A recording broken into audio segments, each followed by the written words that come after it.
Hello and welcome to Sage Thyme. Lillian here with you today as I touch upon the pulse of the collective, offering a narrative for you to personally translate and assimilate, all in accordance to your highest design. Welcome, friends, today as we do a daily tarot oracle message with Spirit, conversation with Spirit. And I will be working with today the cards of magical messages from the Fairies, the Beyond Lemuria cards, as well as potentially the Shadowscape Tarot. And all of a sudden, the Fairies have gotten very quiet. Actually, I tried to record this reading twice already, and these cards were very talkative. The energies were so intense that I was getting incredibly tongue-tied. So I think I'm just gonna roll with it. If I get tongue-tied this time around, I trust you guys will, you all will move patiently with me through the energies. It's probably a good thing. Okay, they're almost wanting to talk. There we go. All right. Interesting. Okay, so the first card the card that came out is pregnancy. The birth of a child brings great blessings to you and the world. Now, of course, literally speaking, this could be for one of the viewers. And in terms of the message, let's see what else comes out. I expect that this is one of those we are birthing and cultivating, or cultivating and then birthing the seeds within us. We did recently celebrate Imbolc, which is the activation of the seeds within us. Okay, that card wants to stick. So let's bring out the Lemurian friends and see how they want to enhance this particular card. It's interesting, I'm being drawn to, I'm going to go ahead and speak a bit on this card before I move on. I'm being drawn to the circle in the background here, and it almost is like there's a sun in the background, but really what it's looking like to me is a hole in a curtain that is a bit of a window portal to spring in the obvious sense, and also to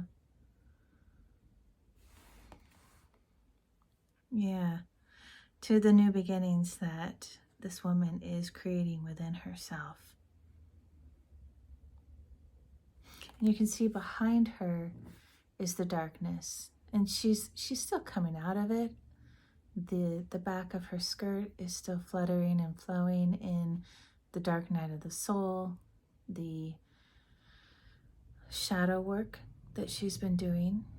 We all do have cycles in the underworld. It's part of the natural cycle of all life, and we are included in that life. And I can see from this woman's expression and also the way she's carrying herself, there is still that deep inner reflection of having gone through the underworld and the shadow realms within herself. And instead of feeling a despair or defeatism about it, she actually is holding this sense of, it's a delicate sense, so it's not a big righteous or ego or pride sense, but of reverence for herself, for having moved through it. Grace or no grace, she's coming out the other end with grace, regardless of how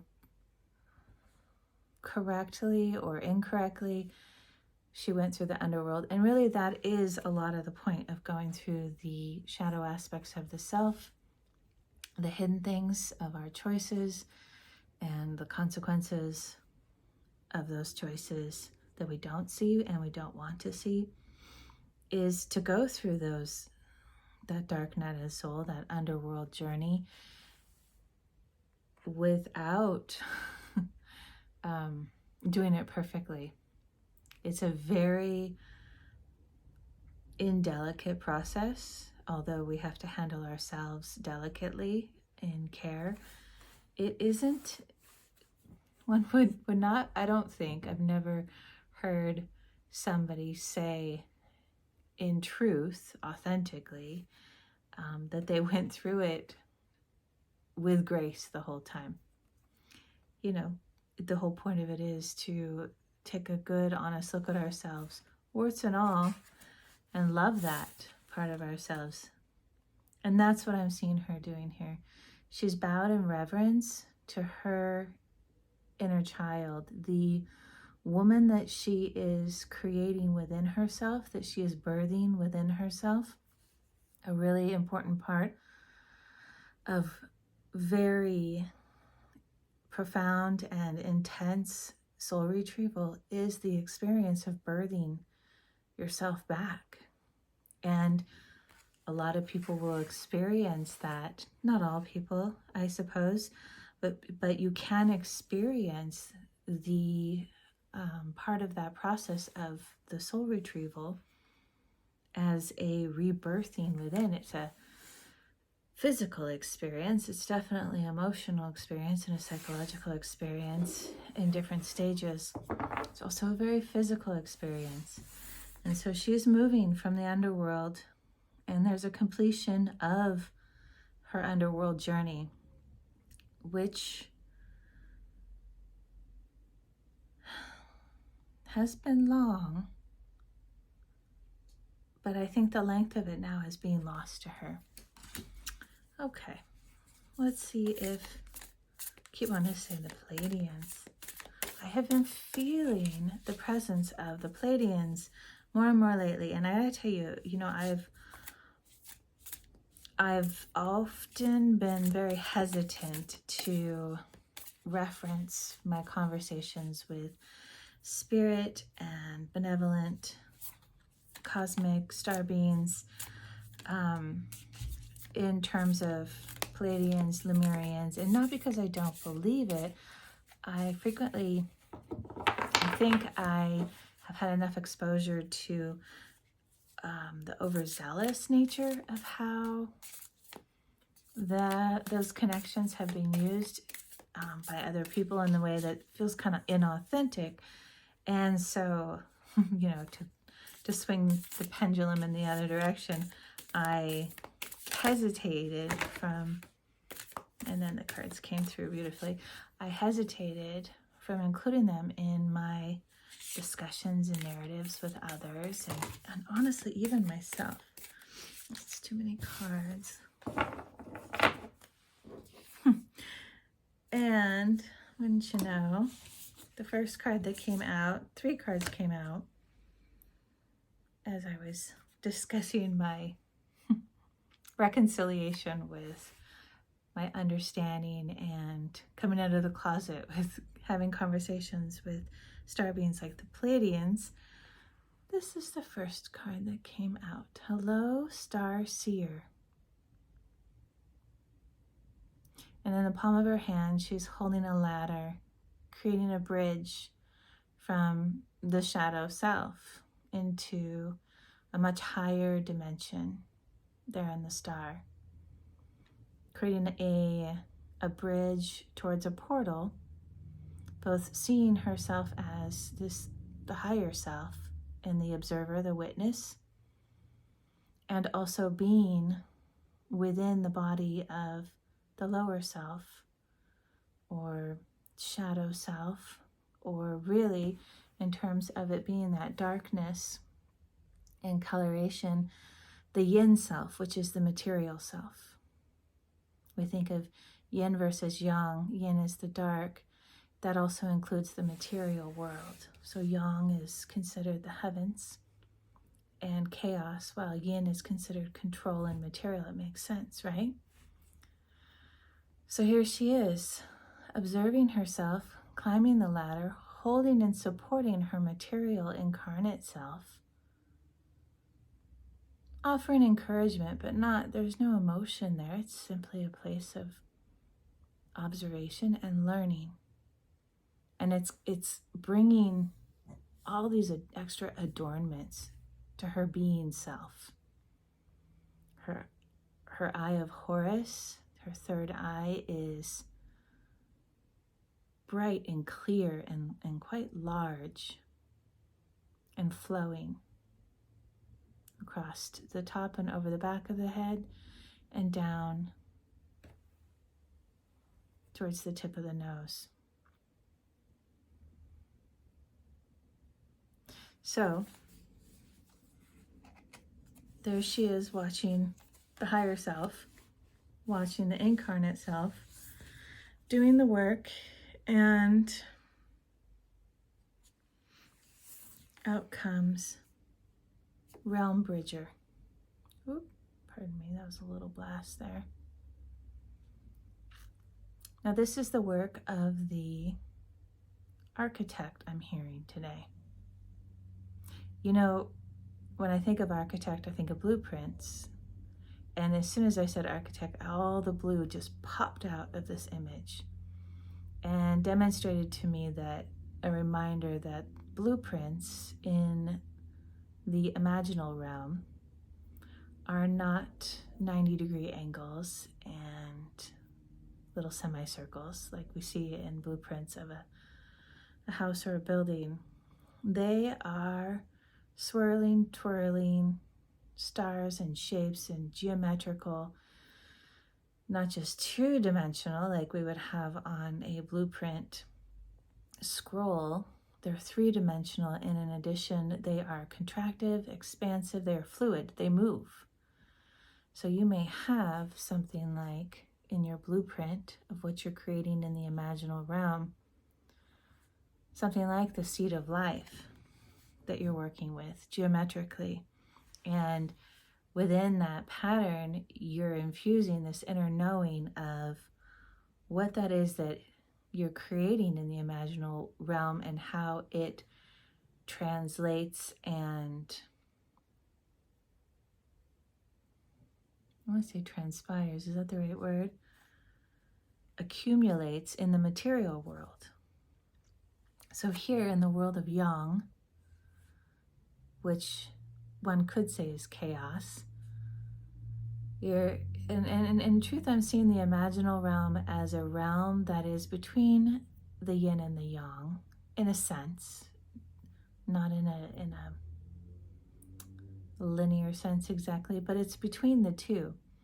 And so that there is chaos, but there is also form, and the form is mutable, and it shifts and changes in accordance to the narrative that you, in your maybe trance state that you're moving into, in your healing work, your deep meditations, in your journey work within your inner landscape of your body being, connecting you into the different realms like the imaginal realm. You're able to work with the materials there and start creating form from a space of intention, an intention that is co-created and collaboratively agreed upon between you and your higher aspect. And that's the work that you're doing. It's not independent of your higher God self sense and knowing, and it's not independent of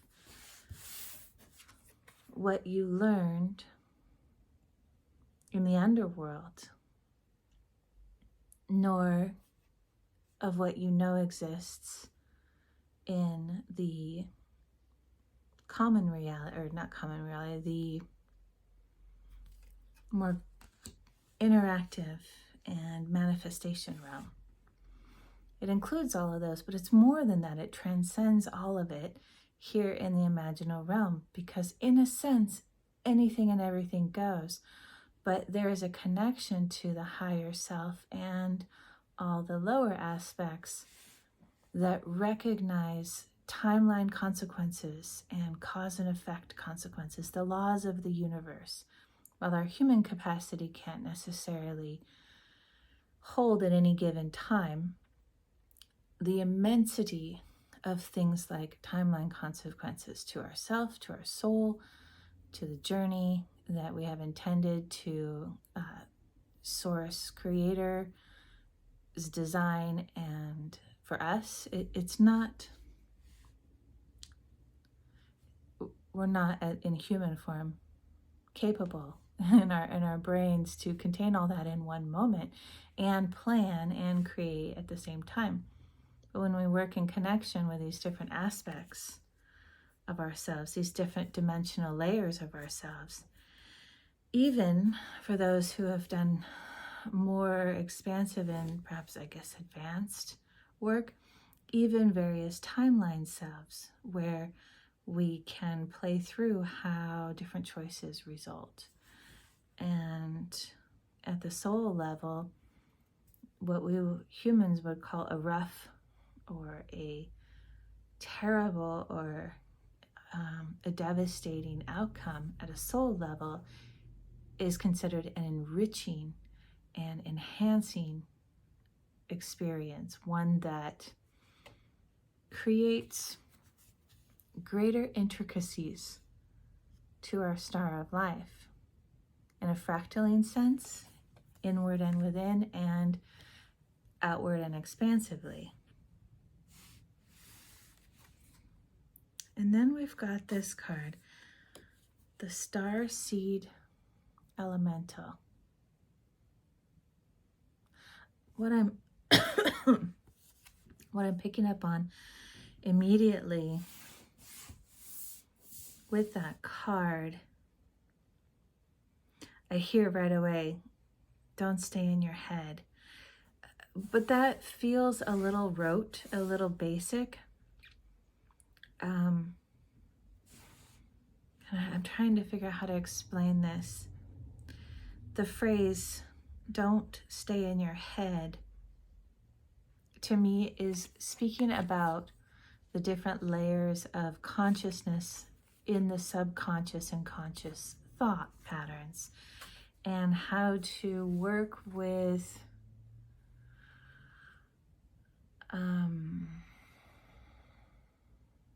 signposts,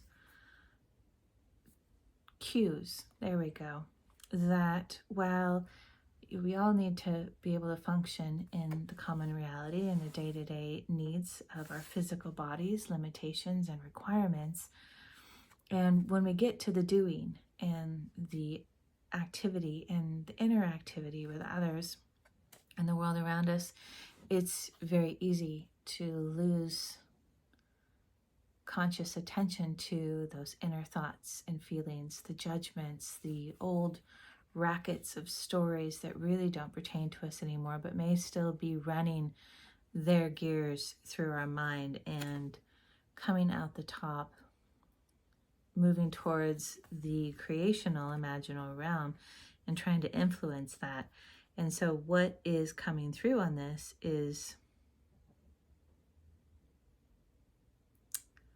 to continue to explore what it means to you to be in mastery of your dimensional consciousness. Wow, that's a big, power-hitting, brief sentence there.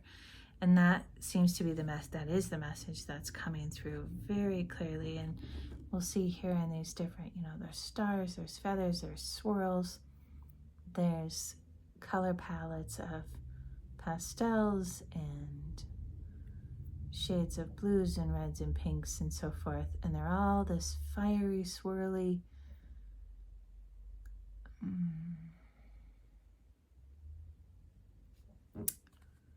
outpouring of the shapes that are being taken into the imaginal realm.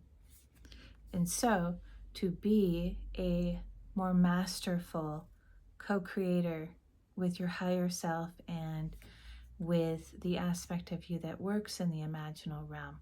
We have so many aspects of ourself. And to create a vertical line of communication and,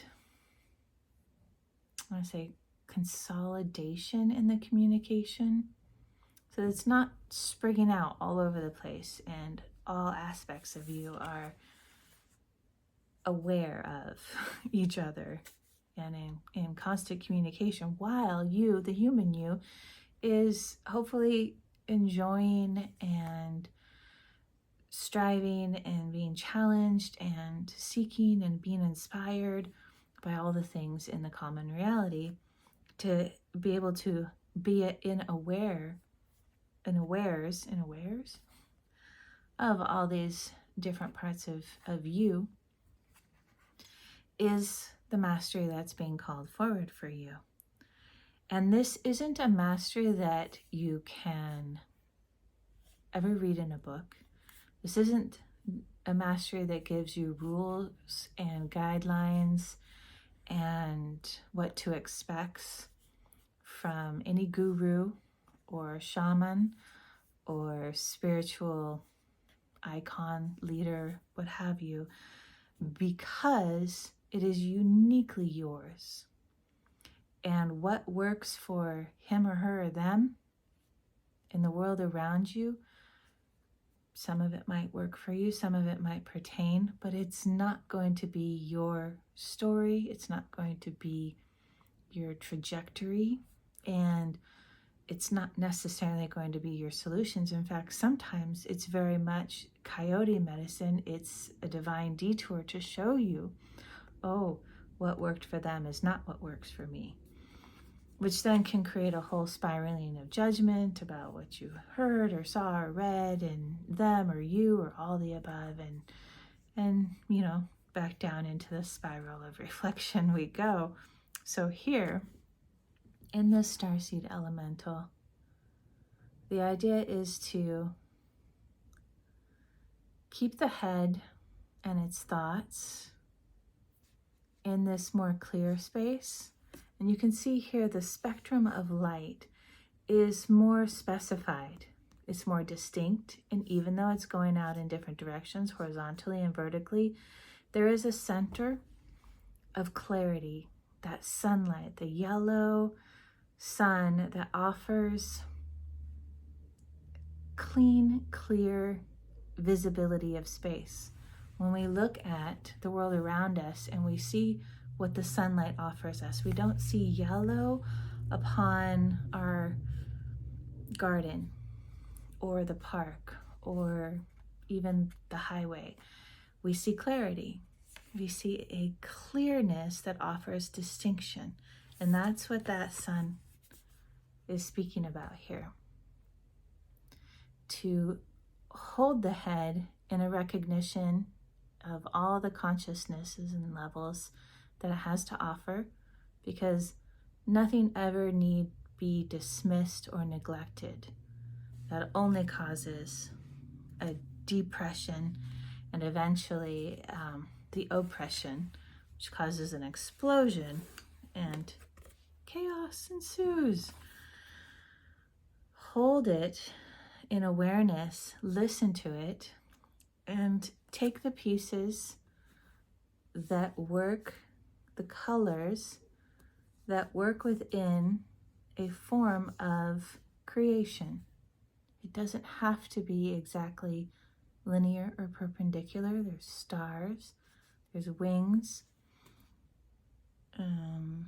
there's bubbles, which contain massive geometrical dimensional shapes.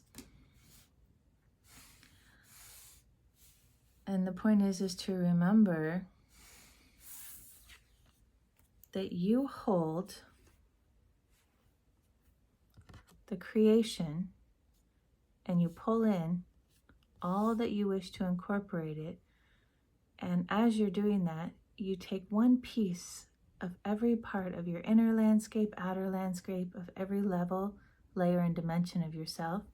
You take that little piece and you look at it and assess it and place what you wish. I don't know if you can see, there's this little leaf flowering up and through. You place the seed of what you wish to grow into that big bubble that is the creational expression and manifestation that will be bringing inlaid into the reality that you interface with. And that is what you are birthing within. And I feel a lot bit complete. The fairies are saying pull one more card now. We'll start with a fairy message. Perhaps we'll end with a fairy message really briefly. I do love these bigger messages, and yet the energies are so beautifully intense that I get breathy. Okay, 3 cards came out, and that's just too many. Yep, the first one. Let go.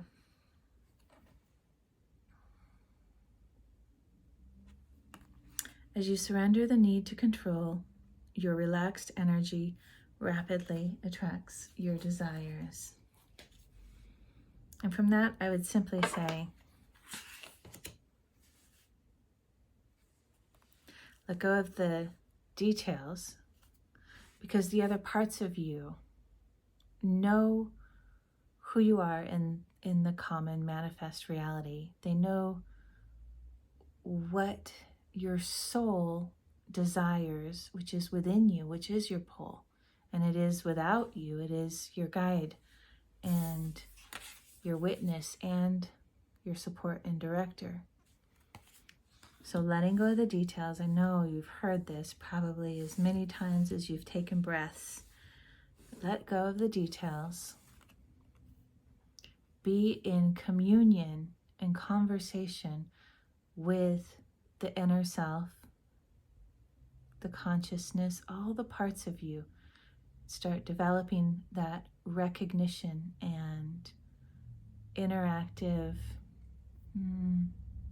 relationship with all these different parts of you, and you'll realize that there needs to be no attachment to a result, because they're all you. They're all a single you, and you are simply one projected aspect of the whole that is you. So being attached to the details of what will come into form, what will come into play for you, isn't necessary. In fact, it can muddle it, right? We know that. So let go.